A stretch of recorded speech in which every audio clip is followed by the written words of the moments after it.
Good morning all students. Apex college online classes में आप सभी का स्वागत है।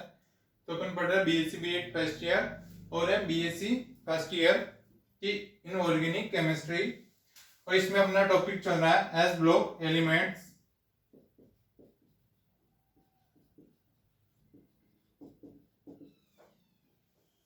S block elements S block के तत्व है।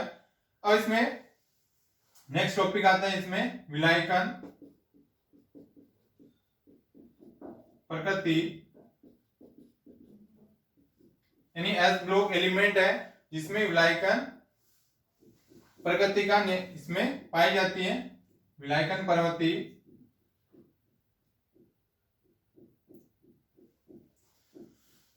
और इसको बोलेंगे सॉल्वेशन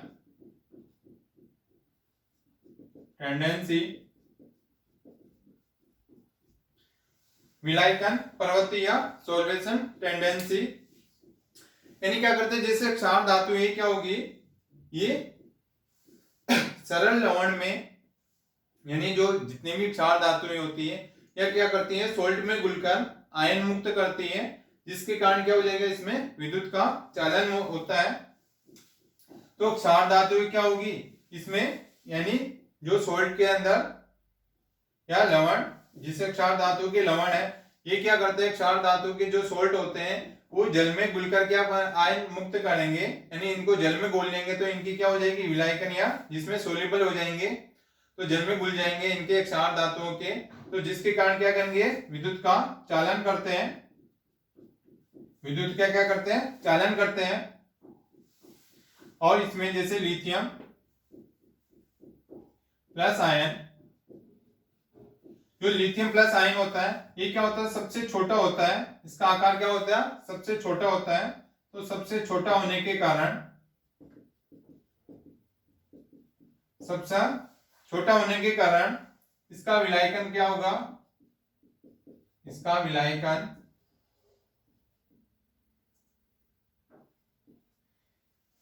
विलायकन सबसे अधिक होता है।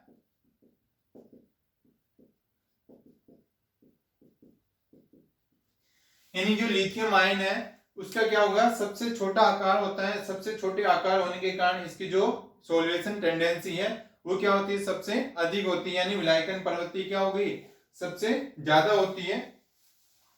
और जैसे जबकि जो सीजियम प्लस आयन है इसकी विलायकन क्या होगी,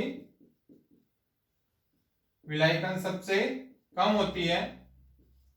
विलायकन सबसे कम होती है क्योंकि इसका आकार क्या होता है, बड़ा होता है। बड़ा होने के कारण जिसकी जो सॉल्वेशन टेंडेंसी होती है वो क्या होती है, कम होती है। यानी जिसकी छोटी साइज होगी उसकी सॉल्वेशन टेंडेंसी ज्यादा होगी, और जिसकी साइज बड़ी होगी उसकी सॉल्वेशन टेंडेंसी सबसे कम होती है। तो अतः विलायक योजित लिथियम प्लस आयन की कुल त्रिज्या, यानी इसकी रेडियाई, लिथियम प्लस आयन की कुल त्रिज्या से अधिक, एक कुल त्रिज्या का मान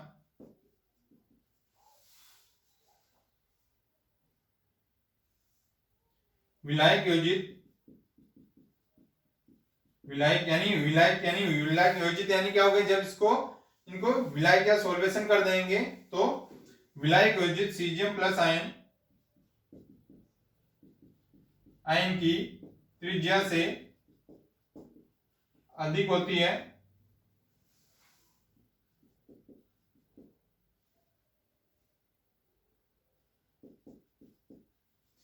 यानी जैसे विलायक योजित लिथियम प्लस आयन की, इसकी त्रिज्या का मान क्या होगा, जैसे विलायक योजित सीजियम आयन की त्रिज्या से क्या होगा, ज्यादा होगा। यानी इसके त्रिज्या का मान भी क्या होगा, लिथियम प्लस आयन का ज्यादा होगा, और सीजियम आयन की तुलना में क्या होगा, इसका ज्यादा होगा, अधिक हो जाता है। और जैसे इसमें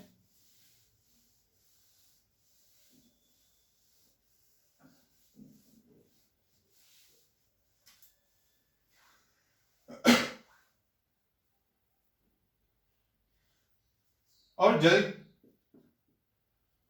के अणु धातु आयनों को स्पर्श करते हुए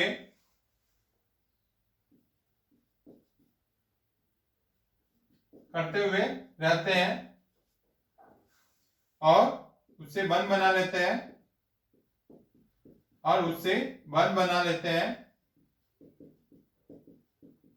यानी जो जल के अणु होते हैं ये क्या करते हैं, धातु आयन को स्पर्श करते हुए रहता है, उनके साथ क्या कर लेते हैं, बंध बना लेते हैं। तो जैसे लिथियम आयन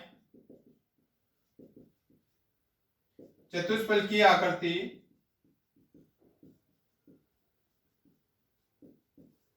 आकृति में चार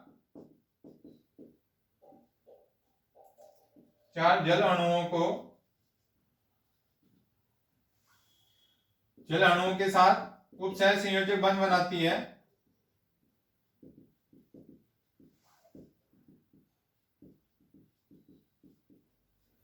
यानी जो लिथियम आयन है वो क्या करेंगे, टेट्राहेड्रल स्ट्रक्चर में क्या हो जाएंगे, चार जल अणुओं के साथ क्या बनाते हैं, उपसह संयोजक या कोऑर्डिनेशन बॉन्ड बनाती है।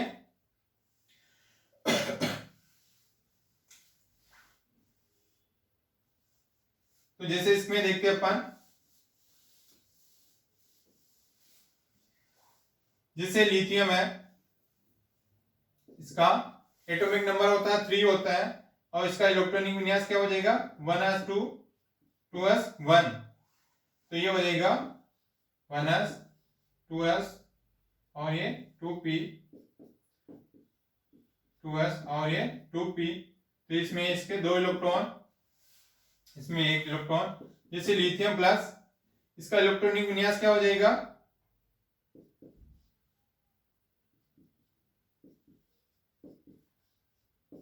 तो इसका इलेक्ट्रॉनिक विन्यास हो जाएगा 1s2। तो ये क्या करेंगे, चार जल अणुओं के साथ उपसह संयोजक बंध बनाते हैं। तो इसमें हो जाएगा ये इसके साथ जैसे H2O H2O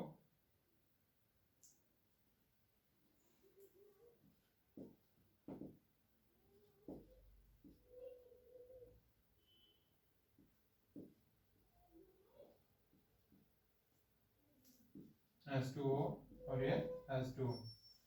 तो ये इसमें क्या हो जाएगा, sp3 संकरण होगा। तो इसमें क्या हो जाएगा, sp3 संकरण होगा और जिसकी स्ट्रक्चर क्या हो जाएगी, टेट्राहेड्रल।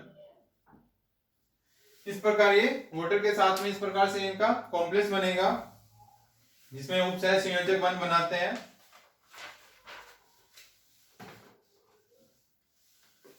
इस प्रकार इनकी सॉल्वेशन टेंडेंसी रहेगी, जो विलायक के साथ में, लिथियम के आयन के साथ में हाइड्रोजन के 4 परमाणु जुड़े हुए रहते हैं। अब है जैसे चार धातु लवणों की विलेयता या इनकी सोल्युबिलिटी। तो क्या करेंगे, वर्ग में ऊपर से नीचे आने पर क्या हो जाएगी, घटती जाती है, यानी क्या हो जाएगी, कम होगी। वर्ग में ऊपर से नीचे जाने पर घटती है। यानी क्षार धातु लवणों की जो सोल्युबिलिटी क्या होगी, ऊपर से वर्ग में ऊपर से नीचे की ओर जाएंगे तो इनकी सोल्युबिलिटी का मान क्या हो जाएगा, कम हो जाएगा, क्योंकि इसमें आकार भी बढ़ता जाएगा। तो विलायकन प्रवृत्ति क्या हो जाएगी, कम होती जाएगी।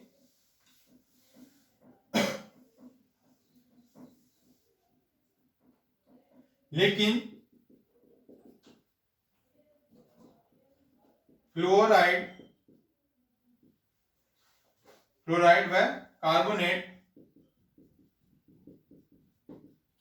कार्बोनेट इसके अपवाद है। यानी इनके जैसे सोल्ट है या कार्बोनेट, इसके क्षार धातु के जैसे फ्लोराइड के साथ और कार्बोनेट के साथ हो जाएंगे, तो ये इनके अपवाद होते हैं। ये इनकी टेंडेंसी क्या हो जाएगी, इसकी विलेयता क्या हो जाएगी, वर्ग में ऊपर से नीचे जाने पर क्या होगी, बढ़ेगी। तो जैसे फ्लोराइड व कार्बोनेट, चार धातुओं के फ्लोराइड व इनके कार्बोनेट बनते हैं, तो इनकी सोल्युबिलिटी क्या हो जाएगी, ऊपर से नीचे आने पर क्या होती है, बढ़ती है। और उसी प्रकार क्षारीय मृदा धातु है, जैसे क्षारीय मृदा धातु, इनकी लवणों की विलेयता भी क्या होगी, ऊपर से नीचे जाने पर क्या होगी, कम होती है। इनकी विलेयता भी क्या होगी, कम होगी। क्षारीय मृदा धातुओं की विलेयता वर्ग में ऊपर से नीचे जाने पर कम होती है। लेकिन इसके भी अपवाद है, जैसे फ्लोराइड, फ्लोराइड व हाइड्रोक्साइड, ये इसके अपवाद है। तो इसमें क्या होगा, ऊपर से नीचे जाने पर इसकी सोल्युबिलिटी क्या है, बढ़ेगी, इंक्रीज होती है। जैसे क्षारीय मृदा धातुओं के सोल्ट है, उन सबकी सोल्युबिलिटी टेंडेंसी क्या होगी, वर्ग में ऊपर से नीचे जाने पर कम होती है। लेकिन यदि इनके फ्लोराइड व हाइड्रोक्साइड होते हैं, उनके क्या होंगे, ऊपर से नीचे जाने पर इनकी टेंडेंसी, सोल्यूशन टेंडेंसी बढ़ती है। ये हो गया इसमें सोल्यूशन टेंडेंसी। अब नेक्स्ट आता है इसमें संकुलन प्रवृत्ति।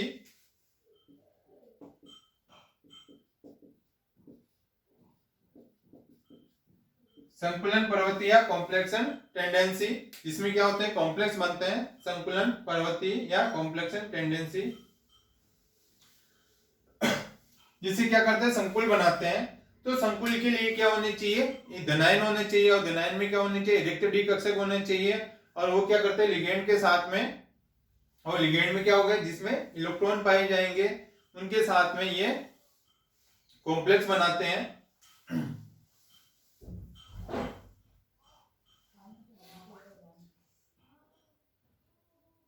यानी संकुलन के लिए, संकुलन के लिए एक ऐसा धनायन चाहिए, ऐसा धनायन चाहिए जो कम त्रिज्या वाला, कम त्रिज्या वाला और उच्च आवेश वाला, उच्च आवेश वाला हो, और जिसमें इलेक्ट्रॉनों को ग्रहण करने की,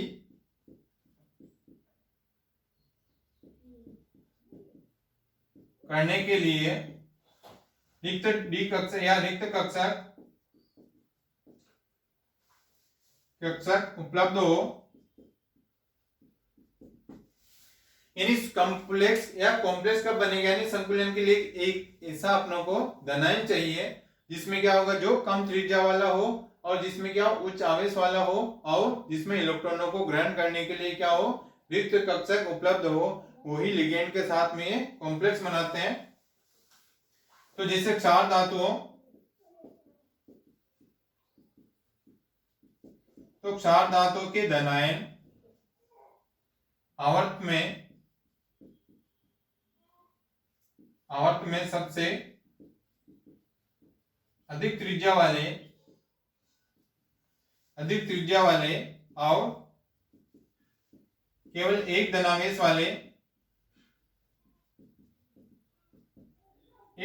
वाले होते हैं।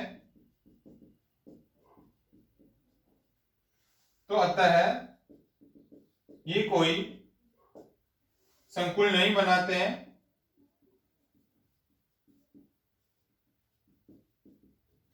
यानी कॉम्प्लेक्स कौन बनाएंगे, डी ब्लॉक वाले एलिमेंट सबसे ज्यादा कॉम्प्लेक्स बनाते हैं। तो यानी जो कॉम्प्लेक्स बनाते हैं उनके लिए क्या होना चाहिए, यानी वो क्या होना चाहिए, एक तो धनायन होना चाहिए और कम त्रिज्या वाला होना चाहिए, और जिसमें आवेश क्या हो, उच्च आवेश वाला होना चाहिए, और इलेक्ट्रॉनों को ग्रहण करने के लिए इसमें रिक्त कक्षक होने चाहिए। लेकिन जैसे क्षार धातु में जो धनायन, जो क्षार धातु के जो धनायन होते हैं, वो आवर्त सारणी में क्या होंगे, जिसकी त्रिज्या का भी क्या होगी, अधिक होगी। आवर्त सारणी में सबसे अधिक त्रिज्या इसकी होगी, और केवल एक धनावेश वाले होते हैं, यानी जिसमें क्या हो गए, एक धनावेश बनाते हैं। क्योंकि इसके बाह्यतम कक्ष में क्या होगा, एक इलेक्ट्रॉन ही होता है, एक इलेक्ट्रॉन को त्याग देता है, तो एक धनावेश ही बनाता है, और ये कोई इसमें संकुल नहीं बनाते हैं। यानी क्या करते हैं, कॉम्प्लेक्स नहीं बनाते हैं क्षार धातुएं। लेकिन इसके क्या हो गए, एक्वा संकुल बनते हैं। एक्वा संकुल याद है जो इसके लिए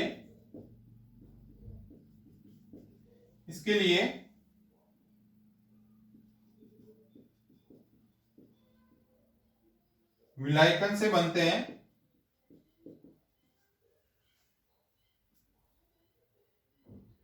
जो इनके क्या होगा, विलायकन से बनते हैं, यानी इसके जो एक्वा संकुल ज्ञात हैं वो भी क्या है, जो इनके विलायकन से बनते हैं, यानी इसको वाटर में घोल लेते हैं, जिससे क्या हो जाएंगे, इनके कॉम्प्लेक्स बनते हैं, जैसे लिथियम 2O4 प्लस और पोटेशियम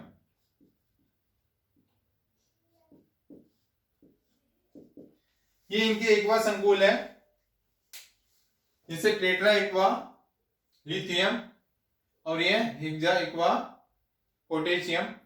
तो ये इनके क्या है, एक्वास कॉम्प्लेक्स बनाते हैं, यानी वाटर के साथ में ये कॉम्प्लेक्स बनाते हैं, क्योंकि जो भी क्या होती है विलायकन के नेचर के होने के कारण ये वाटर में सोल्यूबल हो जाते हैं, इसलिए इनके ये बनेंगे एक्वा संकुल ज्ञात होते हैं इनके।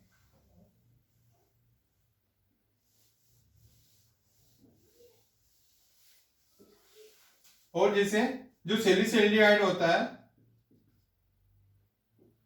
सेलिसल्डिहाइड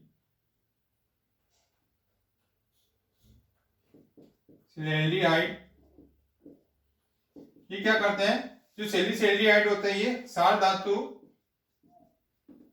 आयनों के साथ प्रबल संकुल बनाते हैं।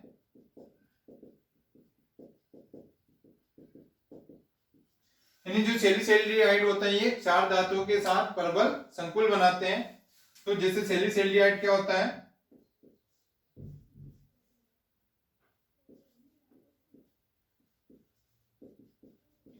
ये होता है सेलिसल्डिहाइड। तो ये क्या करता है, पोटेशियम आयन के साथ संकुल बनाता है, पोटेशियम आयन के साथ ये कॉम्प्लेक्स बनाता है। तो ये इसके क्या हो जाएंगे, इसके चारों तरफ इस प्रकार से ये कॉम्प्लेक्स बनाते हैं। वॉच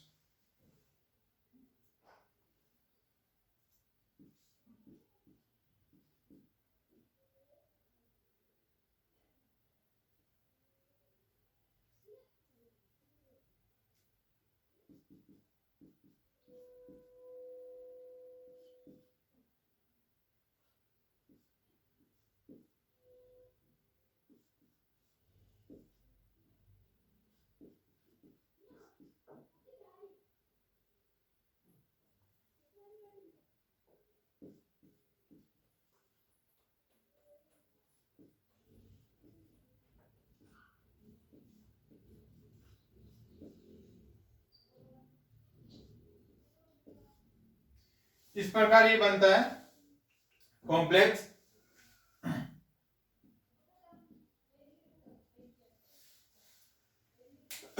तो ये बनता है सेलिसल्डिहाइड के साथ में, यानी पोटेशियम के साथ में इस प्रकार से सेलिसल्डिहाइड के 3, तो इस प्रकार से पोटेशियम के साथ ये उपसहज संयोजक बनाते हैं और ये बनेगा इसका पोटेशियम का कॉम्प्लेक्स जो सेलिसल्डिहाइड के साथ। तो सिर्फ ये इसके साथ ये कॉम्प्लेक्स बनाता है, वो भी किसके साथ, सेलिसल्डिहाइड के साथ, सिर्फ पोटेशियम धातु ये कॉम्प्लेक्स बनाती है। अब आता है इसका नेक्स्ट, जैसे क्राउन ईथर के साथ भी ये कॉम्प्लेक्स बनाता है, जैसे क्राउन ईथर के साथ क्षार धातु आयन के साथ संकुल बनाते हैं।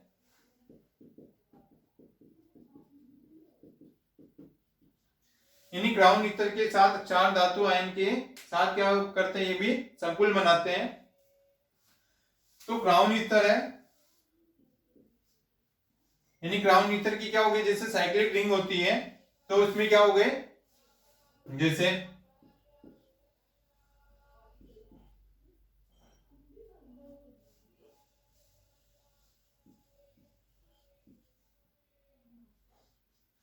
इस प्रकार से होते हैं क्राउन ईथर, जिसमें क्या हो जाएंगे, ये कार्बन कार्बन होता है और इनमें ऑक्सीजन भी, यानी ये रिंग होते हैं, रिंग पाई जाती है जिसमें क्या होते हैं, ये ईथर होते हैं। ये सॉरी, ये तो डबल हो गए, इसमें क्या होगा, ईथर होते हैं। जैसे अपन देखते हैं इसमें CH2 CH2, ये इस प्रकार से ये ऑक्सीजन होती है, इनके बीच में ईथर होता है।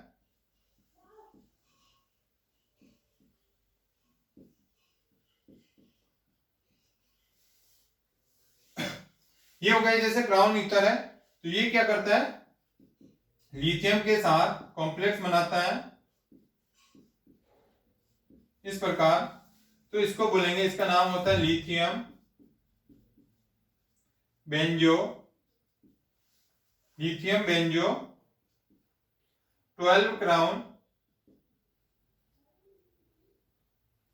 12 क्राउन और संकुल, ये इसका नेम होता है।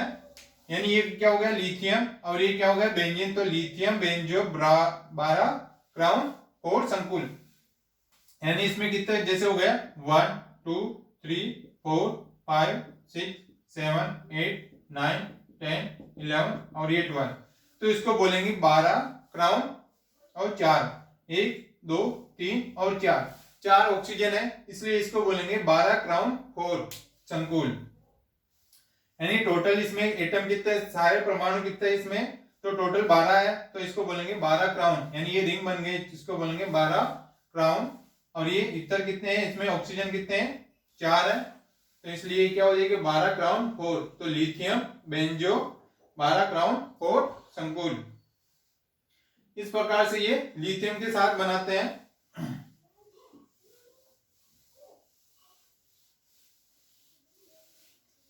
और जैसे क्षारीय मृदा धातु होती है, क्षारीय मृदा धातु, ये भी क्या करती है, मैग्नीशियम के साथ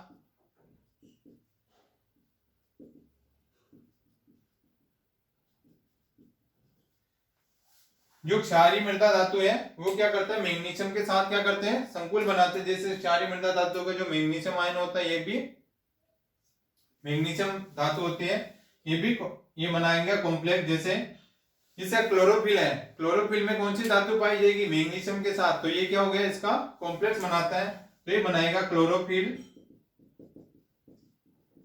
ए और क्लोरोफिल बी, ए और क्लोरोफिल बी। तो यानी ये क्या करेंगे, जो क्षारीय मृदा धातु होती है मैग्नीशियम के साथ, ये जो मैग्नीशियम होता है क्षार धातु का, ये क्या करता है, कॉम्प्लेक्स बनाता है। जिससे इसका एग्जांपल होता है क्लोरोफिल ए, क्लोरोफिल बी, जो हरित लवक होता है क्लोरोफिल, उसमें क्या होगा, मैग्नीशियम धातु के साथ कॉम्प्लेक्स बनाते हैं। अब नेक्स्ट आता है इनके एस ब्लॉक एलिमेंट के अंदर। अब वो नेक्स्ट है, अपन नेक्स्ट क्लास में इनका डिस्कस करेंगे। ओके, आज बस इतना ही, नेक्स्ट क्लास में इनका डिस्कस करेंगे।